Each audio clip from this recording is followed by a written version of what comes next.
Hello, నేను miss రావు. మీ దగ్గర డబ్బు లేకపోయినా పర్వాలేదు, పరపతి ఉంటే చాలు, ఎంచక్క మీరు అనుకున్నది సాధించవచ్చు. ఇది పెద్దలు చెప్పేటువంటి మాట. ఒక్కసారి పరపతి పోతే సమాజంలో బతకడమే కష్టం అవుతుంది.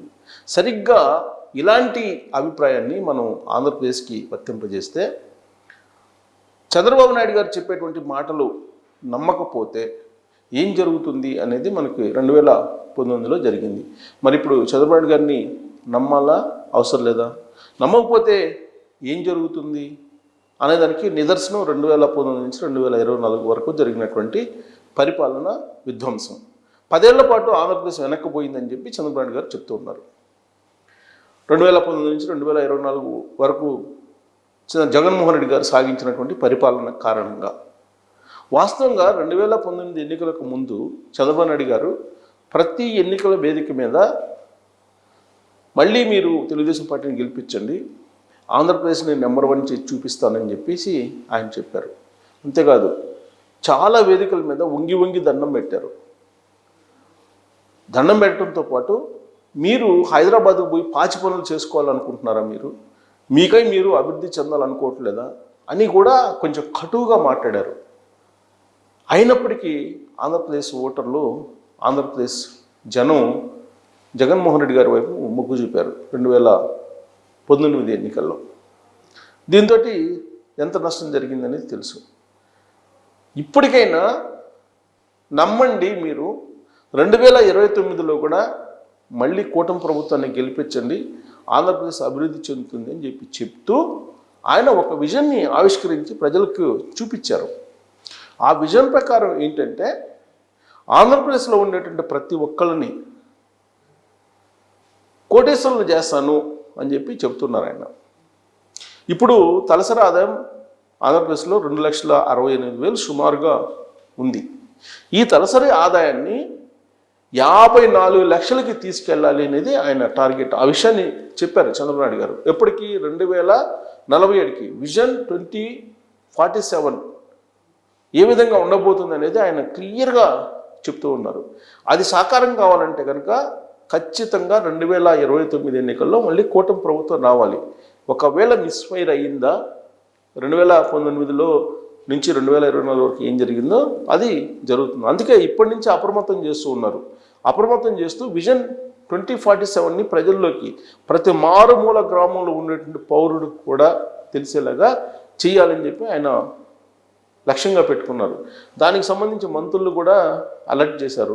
కానీ మంత్రులు కానీ ఎమ్మెల్యేలు కానీ ప్రజల మధ్యకు అనుకున్న స్థాయిలో వెళ్ళడం లేదనేది ఆయన అభిప్రాయం. అందుకే తాజాగా ఆయన వార్నింగ్లు కూడా ఇచ్చారు. ఆల్రెడీ మంత్రులకు సంబంధించినటువంటి పర్ఫార్మెన్స్ రిపోర్ట్స్ కూడా ఆయన సేకరించారు. దానికి సంబంధించి అధ్యయనం కూడా చేస్తున్నారు. మంత్రులు ఎవరైతే పర్ఫార్మెన్స్ సరిగ్గా చేయలేకపోతున్నారో వాళ్ళ మీద చర్యలు తీసుకునేటువంటి అవకాశం కూడా ఉంది. అయితే 2047 విజన్ ప్రకారం ఏంటంటే, ఆంధ్రప్రదేశ్ ఆర్థిక పరిపుష్టి ఇప్పుడు ప్రజెంటు 16 లక్షల కోట్ల రూపాయలు విలువైనటువంటి ఆర్థిక పరిస్థితి ఉంది మొత్తం ఆంధ్రప్రదేశ్లో. అయితే దాన్ని 305 లక్షల కోట్లకు తీసుకెళ్ళాలి అనేది ఆయన లక్ష్యం 2047 నాటికి. మరి ఇది సాధ్యమా? 16 లక్షల కోట్లు ఎక్కడ, 305 లక్షల కోట్లు ఎక్కడ? అంటే ఇది చాలా పెద్ద టార్గెట్. ఇది ఇప్పుడు మనం వినడానికి కూడా ఇది ఈయన గాల్లో మేడలు కడుతున్నారు అని చెప్పేసి అనుకోవచ్చు. ఇప్పుడు ప్రస్తుతం ఉన్నటువంటి ఆంధ్రప్రదేశ్ యొక్క ఆర్థిక అంశం 16 లక్షల కోట్లు. ఆర్థిక పరంగా తీసుకుంటే వాల్యూ, ఆంధ్రప్రదేశ్ యొక్క వాల్యూ 16 లక్షల కోట్లు ఉంది. దీన్ని 305 లక్షల కోట్లు చేయాలనేది ఆయన టార్గెట్. చాలా పెద్ద టార్గెట్ పెట్టుకున్నారు ఆయన. ఈ టార్గెట్ని రీచ్ కావాలంటే కనుక వృద్ధి రేటును పెంచుకుంటూ వెళ్ళాలి. మేక్ ఇన్ ఏపీ అనేటువంటి ఒక నినాదాన్ని తీసుకున్నారు. Make in AP. ఆ మేక్ ఇన్ ఏపీలో హాలోగ్రామ్తో సహా ఆయన ఆంధ్రప్రదేశ్లో ఉత్పత్తి అయినటువంటి వస్తువులకి హాలోగ్రామ్తో సహా వేసి మేక్ ఇన్ ఏపీ అనేది ఒక బ్రాండ్ క్రియేట్ చేయాలనేది పెట్టుకున్నారు. ఇప్పుడు మనకు టార్గెట్ అనేది చాలా పెద్దదిగా కనిపిస్తూ ఉంటుంది. కానీ ఆయన విజన్ ఏదైతే ఉందో 2047 ఆ రోజుకి ఖచ్చితంగా ఆయన రీచ్ కాగలరు అనేది ఆయన యొక్క అంచనా. ఆ మేరకు విజన్ తయారు చేశారు. విజన్ తయారు చేయటువంటి అదేదో 4 గోడల మధ్య కూర్చొని చంద్రబాబు నాయుడు గారు పేపర్ మీద వేసినటువంటి లెక్కలు కాదు. సైంటిఫిక్గా ఆర్థికవేత్తలు కానీ మౌలిక వనరులు అలాగే మౌలిక అంశాల మీద అవగాహన ఉన్నటువంటి వాళ్ళని కన్సల్టెంట్లని ఆయన అప్రోచ్ అయ్యి తయారు చేసినటువంటి డాక్యుమెంట్ అది, తయారు చేసినటువంటి విజన్ అది ఆషామాషిగా మనం తీసుకోవడానికి లేదు. ఆషామాషిగా తీసుకొని 2020 విజన్ని ఏ విధంగా నష్టపోయామో మనం చూస్తున్నాం. 2020 విజన్ కనుక ఆ రోజున కనుక 2020కి ఆయన ఏదైతే అనుకున్నారో ఆ తరహాలో కనుక అమలు చేసినట్టయితే ఇవాళ మరో అద్భుతమైనటువంటి ప్రపంచం ఉండేది తెలంగాణలో, హైదరాబాద్లో. కానీ మధ్యలో 2004లో ఆయన అధికారం నుంచి దిగిపోవాల్సి వచ్చింది, అలాగే 2009లో దిగిపోవాల్సి వచ్చింది. సో దాంతో ఆయన ఏదైతే 2020 విజన్ తయారు చేశారో అది ఇంచుమించుగా సాకారం కావడానికి 2024 పట్టింది. 2020 నాటికే ఇవాళ ఉన్నటువంటి హైదరాబాద్ని మనం చూడాలి, ఇవాళ ఉన్నటువంటి తెలంగాణని చూడాలి.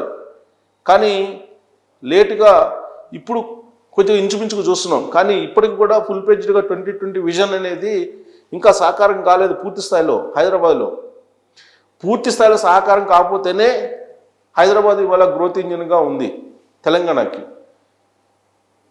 అలాంటి సమయంలో ఇప్పుడు ఆ విజన్ని కనుక ఇంప్లిమెంట్ అయినట్టయితే వేరే విధంగా ఉండేది. యాక్చువల్గా చంద్రబాబు నాయుడు గారు మెట్రో రైలు ఎప్పుడో తీసుకురావాలి హైదరాబాద్లో. మరి 2004లో ఆయన అధికారం కోల్పోయినందువల్ల లేట్ అయింది. అలాగే outer ring road, Shamshabad airport, ఇవన్నీ కూడా లేట్ అయినాయి. అనుకున్న టైంకి 2020 విజన్ ప్రకారం కాలేదు. అయినప్పటికీ కొంత లేట్గానేగా సాకారం అయింది. కాబట్టే ఇవాళ ఆర్థికపరమైనటువంటి పరిపుష్టి, మిగులు బడ్జెట్ తోటి తెలంగాణ ఉంది. సేమ్ అలానే 2047 విజన్ అనేది తయారు చేశారు చంద్రబాబు నాయుడు గారు. బ్రాండ్ని మేక్ ఇన్ ఏపీ అనేటువంటి బ్రాండ్ని హాల్మార్క్ ద్వారా క్రియేట్ చేయాలనుకుంటున్నారు. 16 లక్షల కోట్ల రూపాయల ఆర్థికపరమైనటువంటి పరపతి ఉన్నటువంటి ఆంధ్రప్రదేశ్ని 305 లక్షల కోట్ల ఆంధ్రప్రదేశ్గా చేయాలనుకుంటున్నారు ఆయన. అది సాధ్యమని చెప్పి ఆయన చెప్తూ ఉన్నారు. అది ఎప్పుడు సాధ్యం అంటే డీప్ టెక్ విషయంలో ముందుండాలి, అలాగే మ్యానుఫ్యాక్చరింగ్ రంగంలో ముందుండాలి, వ్యవసాయ రంగంలో ముందుండాలి. ఇవన్నీ కూడా సాధ్యమైతేనే. ఇవన్నీ సాధ్యం కావాలంటే చంద్రబాబు నాయుడు గారు మళ్ళీ అధికారంలో రావాలి. 2029లో మళ్ళీ ఆయన అధికారంలోకి వస్తేనే ఇవన్నీ సాధ్యం. ఒకవేళ మిస్ఫైర్ అయితే 2029లో ఆయన విజన్ 2019 నుంచి 2024 వరకు ఏ విధంగా అయిందో అది రివర్స్ అయ్యేటువంటి అవకాశం ఉంది. కాబట్టి ఆయన చాలా క్లియర్గా చెప్తున్నారు, నమ్మండి, నమ్మకపోతే నష్టపోతారు అని. యాక్చువల్గా చంద్రబాబు నాయుడు గారిని నమ్మనందువలన ఆయన్ని నమ్మటం పోవడంతో పాటు ఒక్క ఛాన్స్ అని చెప్పేసి జగన్మోహన్ రెడ్డికి ఓటేయటంతో ఏం జరిగింది 2014 నుంచి 2024 వరకు మధ్య అంటే ఆంధ్రప్రదేశ్లో ఎవరిని కదిలించినా సరే ఆ టైంలో మా కర్మ అని చెప్పి అన్నారు. చంద్రబాబు నాయుడు గారు ఆ రోజున 2014 నుంచి 2019 వరకు కొత్త రాష్ట్రాన్ని, పేరు పాతదైనప్పటికీ కూడా ఏపీ అనేది కొత్త రాష్ట్రాన్ని గాడిలో పెట్టే ప్రయత్నం చేశారు ఆయన. కానీ ఆర్థికపరమైనటువంటి అంశాలను నెట్టుకుంటూ వస్తున్నటువంటి క్రమంలో రాజకీయంగా మార్చేశారు, సినారియోని మార్చేశారు ప్రజలు. దాంతో అనుభవం వచ్చింది. సో ఇప్పటికైనా నమ్మండి చంద్రబాబు నాయుడు గారిని. నమ్మితే రాబోయేటువంటి రోజుల్లో 2047 విజన్ సాకారం అవుతుంది. నమ్మకపోతే అది మీ ఇష్టం, అది మీ మీద ఆధారపడి ఉంటుంది. సో కాబట్టి నమ్ముదామా నమ్మకూడదా చంద్రబాబు నాయుడు గారిని? దీని మీద మీ అభిప్రాయాన్ని తెలియజేసి థ్యాంక్ యూ వెరీ మచ్.